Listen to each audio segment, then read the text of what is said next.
Welcome to another Bandology interview. Bandology is a Canadian nonprofit dedicated to more music for more kids via education, collaboration, and community. Hi everybody, my name is Sandy Wright, and you are now watching one of Bandology's interview series. Today I have the absolute pleasure of talking to Jules Estrin, a jazz trombonist and the conductor of the JAZZ.FM91 Youth Big Band. How are you today, Jules? I'm doing great, Sandy. How are you? Thanks for having me on. I'm excited to have a chat with you today. Thank you. I'm excited to learn a little bit about you. And starting that, can you tell me a little bit more about what you do, what you're sort of doing at the moment, the sort of different positions that you hold? Yeah, I kind of have a busy schedule. A lot of it involves music education. I've been with the Toronto District School Board as an itinerant music instructor for about 22 years now. And I've been also working at JAZZ.FM91 as the musical director of their Youth Big Band program for about 15 years. And I'm also jazz camp director at IMC, which is Interprovincial Music Camp here in Ontario. It's been running for about 60 odd years, and I just finished a couple weeks ago a week of jazz camp during a pandemic. So and we got it in, and we did it safely, and it was a big success. It's awesome. It's been tricky. We ran a band camp earlier in the year, and it was a very complicated endeavor to attempt to run that in a safe way. Oh yeah, it sure is. But can you tell me a little bit more about the JAZZ.FM91 Youth Big Band? Sure. It's a free community program for students. It was started in 2006. Originally, we started with one big band. We called it the Youth Big Band. It met every Saturday at Jazz FM, still does, usually 4 o'clock to 7:30, 15 years later. It's meant as sort of an opportunity for kids, like-minded kids, to get together, have an opportunity to play in an ensemble, learn all the important skills that musicians need to be successful, like the ability to sight read, to play in a section, to play in tune, to play with the right articulation, so that they can also move along to their professional careers, or they just go back to school and are able to model for the other kids at school what it's supposed to sound like when you're playing at a high level. And I think that the program hopefully helps bolster public school programs in that manner as well. So, so 15 years later, we're up to 20 to 25 concerts a year, which I produce, all sorts of different things, playing across Ontario, into upstate New York, for the Rochester Jazz Festival, for example. And usually always a special guest every year. We do a live radio show with a special guest. So it's a very busy program. I was just looking the other day, I think one year we had 70 students audition for 18 positions in the band. So, you're getting a lot of kids, a lot of interest there. It's great to see the kids are, so passionate about auditioning and trying to get into a band. And certainly the interest is still there with kids. They love to play music. That's awesome, especially the sort of ratio of auditionees to places. That kind of interest is really inspiring, especially as we're moving into trying to reconstruct sort of a lot of band stuff and trying to figure out how to do that safely. Having that passion is awesome to hear. Yeah. But that passion starts early for a lot of people. And so for you, when did you first sort of pick up an instrument and go, oh, I enjoy this? Well, my story goes back to Edmonton, Alberta, where I'm from originally, and at a school called the Westminster Junior High School, and there was a fellow there by the name of Brian Appleby, who ended up being sort of a guru band teacher all across the country. Sort of by the middle or end of his career, he was known all over the country as a real innovator in band programs. And I was lucky enough to grow up near his school, and I went there. And I remember going into the music room after school one day, and he sat me down. He gave me a tuba, and I blew into the tuba, and he looked at me and he said, "Wow, I have never heard anybody make a sound on a tuba like that the first time. This has got to be the instrument for you." And of course, that's the way he sold the tuba and got somebody really passionate about it, right? Little did I know. And sort of the tuba was my first instrument that I was introduced to. And I think I played it all the way I even played a little bit of tuba, maybe at McGill, even maybe on occasion. But so I went from junior high to almost university playing tuba. But I did pick up the trombone because Mr. Appleby also had excellent jazz bands in his school, and I soon realized that you couldn't play tuba. Well, in those days it was a four trombone section, and so he handed me a bass trombone, and that's how I got into the jazz band, and that's sort of how I got playing. And yeah, like I say, he was a real great mentor. Even years later, of course, 25, 30 years later, I run into him, and it's so great to see him. And, I always thank him for the work that he did for me and all the thousands of students that he introduced to music. That's awesome. Having those sort of um, big mentors is sort of, I think, always a defining part of a lot of musician stories of like, this was the person that like got me to go, oh, wow. Do you Yeah. have any other sort of influences or mentors that were like guiding lights on sort of that, like you're either even currently, but like going into this sort of like field? Yeah, well, of course, as I mentioned, Mr. Appleby, Brian Appleby was very, very important. There's another fella in Edmonton by the name of Gary Silverman, who ran a wind ensemble. The was the Edmonton Public School Board All City Wind Ensemble or something of that nature. And he was just a really good conductor. Like he studied conducting at in Minnesota at the university there. With a great conducting program. And he was just like a beautiful conductor to watch, and a great musician, and really, really was great with young students. So that was he was a huge influence on me, and he was a trombone player, so I took some lessons from him as well. Of course, when you get to university, you kind of find the people that put you on the right track, and definitely I was at McGill from 1989 to 94, and I studied with, Gord Foote was running the big band. Gordon Foote ran the big band at McGill. Kevin Dean was on faculty in the jazz faculty, an excellent jazz trumpet player from the States that spent pretty much his entire career in Montreal. Excellent bebop trumpet player. I learned a ton from him. Andre White, a drummer pianist from Montreal that taught at McGill, was a real important person in me figuring out what I had to do to become a better musician for sure. I think Andre was very, very instrumental there.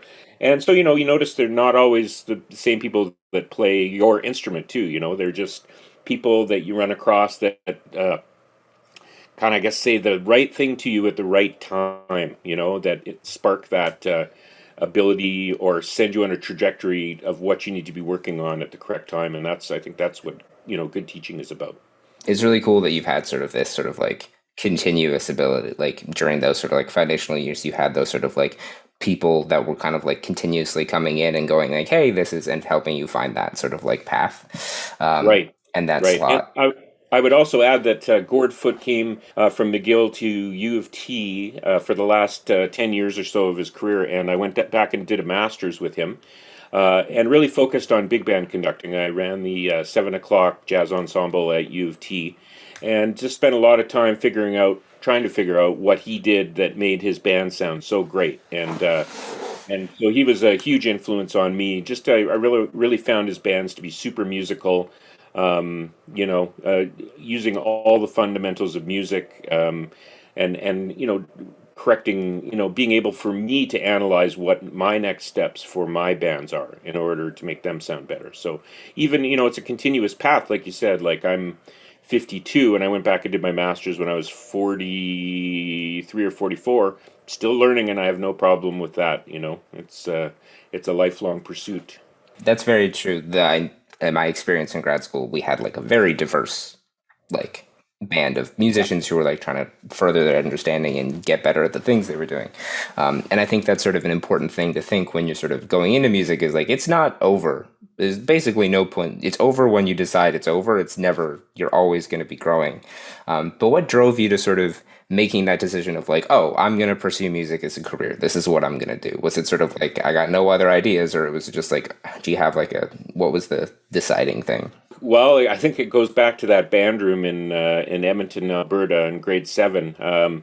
I was just taken with the sounds and the colors that came out of that room. There was just something, I think, for people that go into music, it's you are taken by it very quickly, and you know that there's no other choice for you. And I like honestly, I remember one other concert I heard that was influential. I heard the University of Alberta Jazz Band performing when I was in junior high, and I sat right in the front row, and I just couldn't believe the technique and the sound and the stuff that was coming out of those more advanced players, and I that's all I wanted. That's what I wanted to strive for. And while before I left for McGill, I ended up playing in that U of A band for a few years, and a couple years anyways, and just getting sort of my feet wet and getting some experience. And but I pretty much knew what I was going to do when I was 12, I think.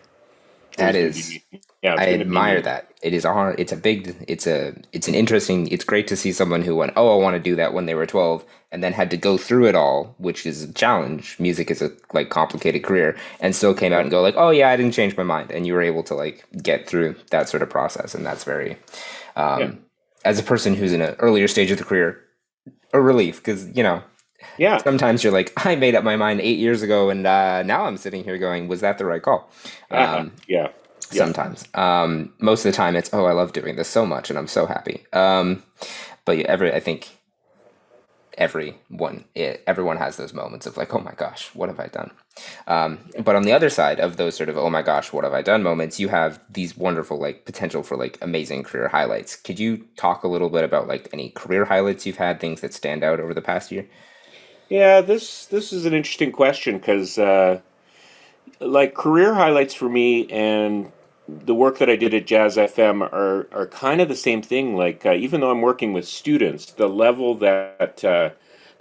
and the sort of um, you know the performance level that I was able to achieve with those kids and still am is astounding to me.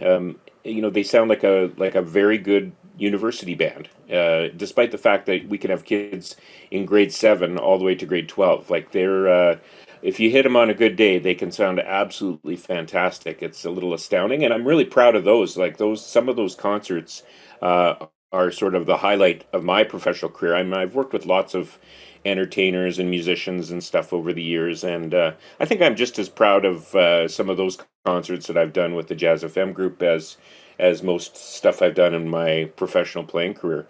To be honest. So probably an interesting answer, right? Yeah, no, it's very cool that like, because you have a breadth of sort of like working with professional musicians and doing like performance careers, doing performance aspects in your sort of that goes in tandem with a lot of like the educational stuff you've done. And it's cool to hear that those educational students kind of moments go, oh no, that's the thing Yeah. that like gets me, or like that moment of like seeing that. And I find when I talk to teachers, there's a lot of that happens when they're like, no, this is the thing that makes me, I've done all this, and these moments are the ones that make me go, oh yeah, that's the Yeah, thing that stands exactly. out to me. Yeah, exactly. No, and I'm really proud of some of those concerts. And looking back on my professional career, I'm pleased with everything that I had the opportunity to do, and I enjoy playing music, and I still practice every day. Especially during the pandemic, I was probably practicing 3-4 hours a day, kind of split up over the course of the day. And so it's like you said, the work never ends. As a brass player in particular, if you let those chops go, you're in big trouble. So you got to kind of maintain it all the time. So Yeah, I was a clarinet player in university, and I am very conscious of what it feels like to not play for a little while and come back and go, oh, I'm in so much pain. yep, exactly. And I get so tired so quickly. And it is so much worse now because I mostly play piano, and anytime I pick it up, I'm like, oh, this hurts. Yes, absolutely. But it's fun. It's fun. It's a fun kind of pain. It's like, I know that this is going to get better if I keep at it. Yeah, Though I do wish I had as much dedication to practice as you do. yeah. On the note of practice, in your eyes, why is music education important? Well, I think it's just the amount of benefits that we see. What science tells us that music does for kids is absolutely incredible. For instance, I like to go on YouTube, and there's a lot of great little 3 or 4 minute clips there that really explain the benefits of music. The Royal Conservatory on their website has a lot of information too, a lot of great information on the benefits of music in education. But for kids, it's brain development, it's developing motor skills, creativity, self-esteem, academic success, memory. My son is a Suzuki cello player. He's 12 years old, and he's memorizing the Bach cello suites. Like, to me, that is absolutely astounding. I don't have that kind of memory. Maybe if I had started as a kid, I might have that. But the Suzuki method and where they memorize, the capacity for memorization in kids is absolutely astounding. So you just can't stop recognizing the amount of benefits that music gives for kids, and it's such a shame that if you're talking to a public school board director of education, that they say it, but I don't know if they get it. I really don't know that they get it. So it's a lot of that uphill battle that we're always, as music teachers, trying to communicate with the importance of music and what it can do. And I see a lot of articles right now about mental health in schools and the concerns about mental health. Well, let's get the arts back in schools, and you might have a lot less actual financial costs for kids seeing psychiatrists and psychologists, and the amount of counseling that they're going to need. Give them a musical instrument, let them paint, let them sing, let them dance. And I think that's really undervalued and not appreciated enough. And I really wish that some of these administration people would look at the science and see the benefits. I think they, I can't express any more than that the value of arts and education. Yeah, no, it does so many good things, and that's a big part of what Bandology does, is sort of the advocacy, trying to make sure music is supported in Oakville and beyond, into things like that. And it's, as a person who went through the music education system and had the massive benefits of having a really strong band program in high school and in middle school, it was it made a huge difference to how I grew, how I became me. And I think it's such a vital thing to have, because it's I can't remember the quote, but it's the thing that makes school, it doesn't feel like school in the same way. And it can make That's school right. feel like a place where you have a place to belong, I think, is a lot of when I talk to music students, and when I was a music student, and when I talked to my friends who came up in that, I was like, it was a place I could be. It was the place where I'm like, oh, I'm allowed to be me. And I think that can have huge mental health benefits for kids, even if you don't feel particularly musical. Yeah, absolutely. Yeah. So you've obviously had like a wonderfully varied and like really impressive career. So do you have any advice to young musicians maybe interested in your instrument or career pathway? Well, music is a fantastic way to make your life. It's not easy. It's a wonderful. You'll have a wonderful warm feeling every day when you go to work, because you're doing what you love. And I think if more people could find the thing that they love to do every day in their lives, we'd have a much happier community and much happier, group of individuals in general. But my advice to young musicians is, if you're very serious about being a musician, take the time to practice while you have it as a young person in high school and university. Really ask your teachers how they practice. You can save yourself a lot of time, a lot of heartache. Learning how to practice is a key to being a successful musician. And you can link that practice regime to other parts of your life as well, like organization and looking ahead. All those things really connect into everyday life. So practicing is a huge part of your success. And so figure out how to do it and ask your teachers. I don't think we talk about that as teachers enough. I think we'd have some really more successful kids if we started talking about how to practice effectively, even a little younger. Yeah, that's one thing I talk to when because I teach music privately, but I think that's a really valid point, that I didn't learn how to practice until I was like 17. And I was, at that point, I was taking it seriously. I was like, okay, I need to do this properly. And then I was like, how do you do this? And I would have probably enjoyed practicing a lot more if I understood how to actually do it more way earlier. And that's something that I think that's a really great piece of advice that very resonates with sort of my experience of being a student musician and going, oh, And it's going to change. It's going to change as you get older too. I mean, you're going to have kids. You're going to have family. You're going to have less time to dedicate to practicing, but you're going to feel like you need to practice. There's always that inside of a musician, right? You always feel that need to practice, and you just got to find ways to do it effectively. And so, yeah, I totally recommend reaching out to your private teachers and saying, okay, like, how do I do this? Because it's a huge knowing how to practice is just a huge benefit that you might have over other kids and other peers as well. Yeah, and it's when you figure that out, it gets more fun. That's the other aspect of it. That's Once right. you get it, it's way more enjoyable once you understand what you're doing. It's still sometimes tedious. That's never going to escape, but it becomes, because it feels productive all the time. It does feel productive. You don't have to be standing there for 6 or 7 hours a day. You can get a lot done in an hour and a half, 2 hours, and break up the practicing over a couple different parts of the day. Always leave your horn out, your instrument out. Don't put it in the case, because I know that if my horn is out somewhere in the room, I just feel like picking it up. It's a lot easier. I don't have to put it together. I know band teachers are always telling their kids to make sure they put their instruments away when they're done. But for the older kids, like in high school, leave that instrument out. Leave it out on the case and just be ready to pick it up whenever you feel like the urge to play a few scales or whatever. It's like if you're playing a saxophone, you got to take that thing out. You got to put, a million pieces together. You put the reed on. By the time you do that, you don't feel like practicing anymore. So just have it ready to go. It's that PJ Perry... I'm talking with him. That was one piece of advice when I was interviewing him, and I was like, "Oh, what an epiphany that is! Just leave your instrument in the corner and just pick it up every time you're like, oh, that diminished scale or that whole tone scale, or just pick it up and work it out right there and then." That's another great piece of advice. So practice, practice, practice.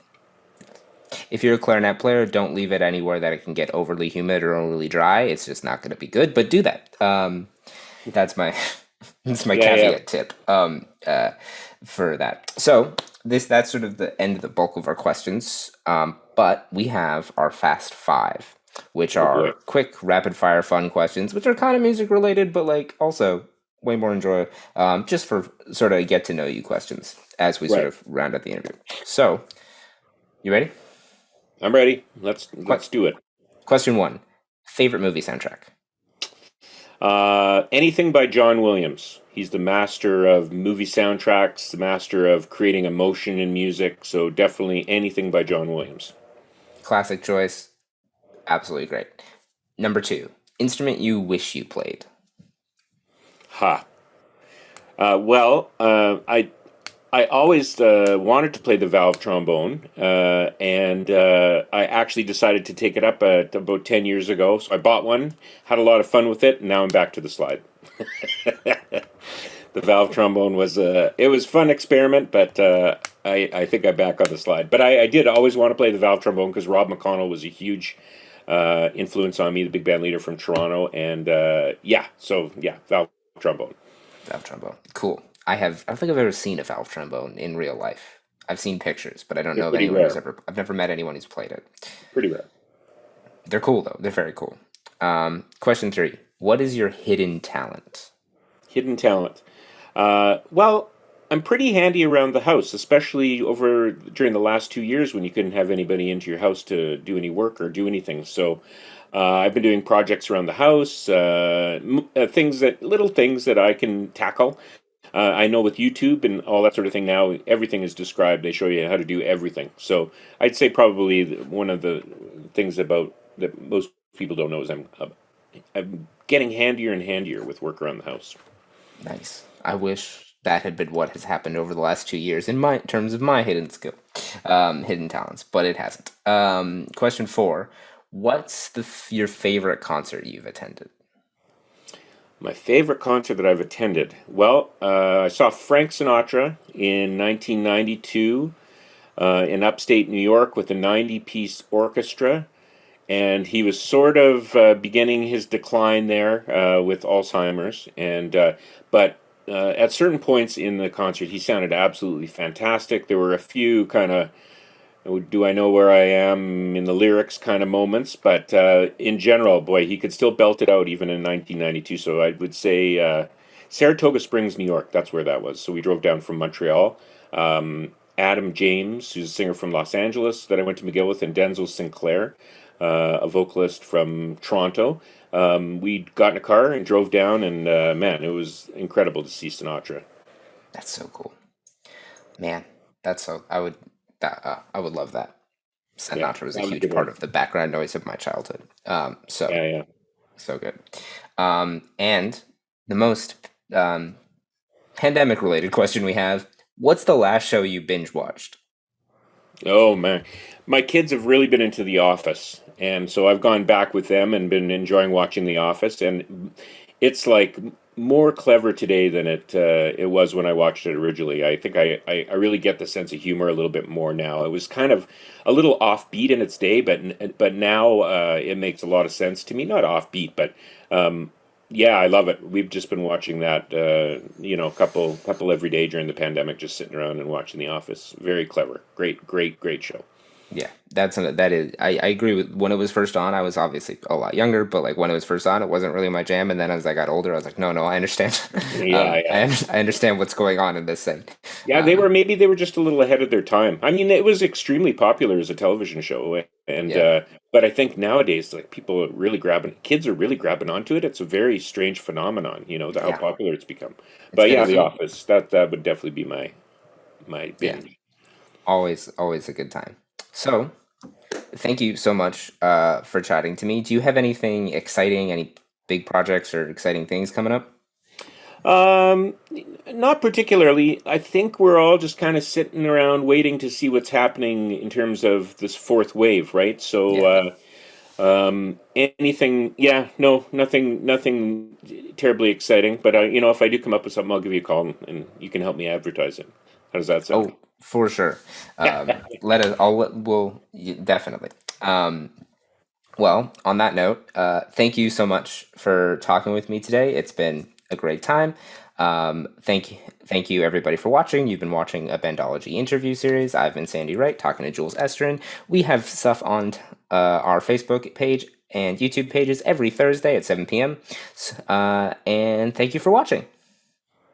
Thanks for joining us. If you like what you heard, you can learn more about our organization at Bandology.ca, which features information about music education, advocacy and research, and our Play a Gig and Bandcamp programs. Follow us on social media for more videos, performance, and interviews on Facebook, Instagram, and YouTube.